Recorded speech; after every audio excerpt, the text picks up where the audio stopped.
And welcome back to Hannity. An alarming new video from James O'Keefe's Project Veritas is causing major controversy tonight. As we stated earlier, Fox News Channel has not yet independently verified the contents of what very clearly. Democratic operatives explaining how they intentionally incite violence at Donald Trump rallies. Here's another example. The script. Okay. The script of engagement. Sometimes the crazies bite, and sometimes the crazies don't bite. They're starting confrontations in the line, right? They're not starting confrontations in the rally, because once they're inside the rally, they're under Secret Service's control. When they're outside the rally, they're more effective out. They're harder to get in. The media will cover it, no matter where it happens. I assume it's always in the rally. Initiating the conflict by having leading conversations with people who are naturally psychotic. Right. Okay, I mean, honestly, it is not hard to get some of these to pop off. Right.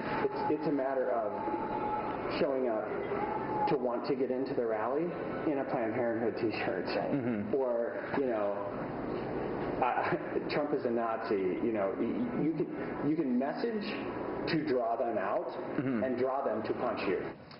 All right, joining us now, editor-in-chief of Life Zet, Fox News contributor, nationally syndicated radio host Laura Ingraham.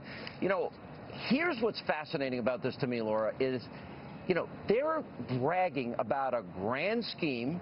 They talk about all the connections that they have to the Clinton campaign, even the White House and the DNC, to orchestrate a lie, a narrative, propaganda to the American people that Trump people are like this.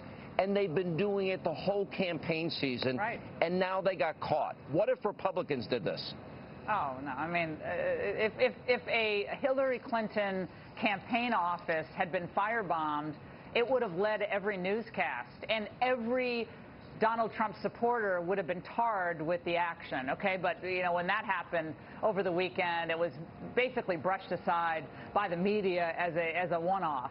And in this Project Veritas tape, Sean, really does comport with what you've been saying, I've been saying all along. There've been too many cute little actions that seemed a little too convenient during this campaign. Remember that guy who yelled out during the primary season that question about the Muslims at one point, and then he just disappeared, and they were trying to engage Trump on that, about, I think it was about deportation or something. It was just so obvious that it didn't seem like it was real. It seemed like these were actors.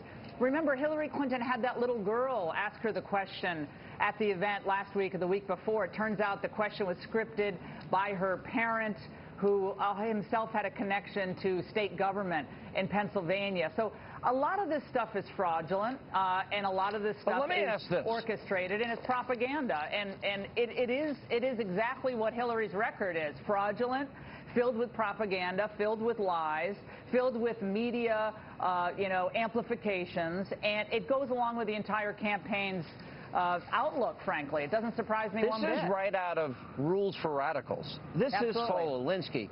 And what I think is more fascinating, they have been fomenting violence this entire campaign season.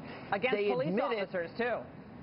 They brag about it, and then they brag about how the DNC and the Clinton campaign and even the White House is involved.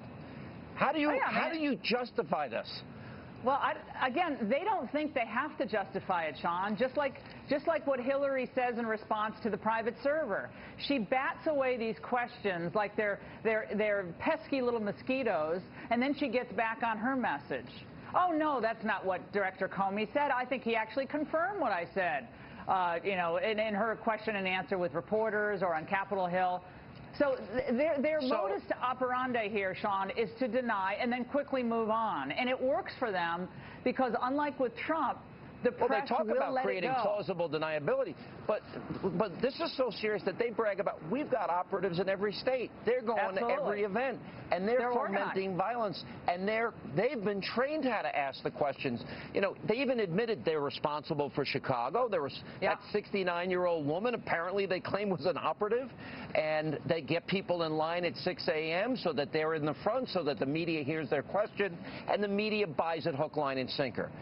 It seems to me we have been victims of a huge organized lie and propaganda campaign this entire election season. And I got to take a break, so I'm going to ask you about WikiLeaks when we get back.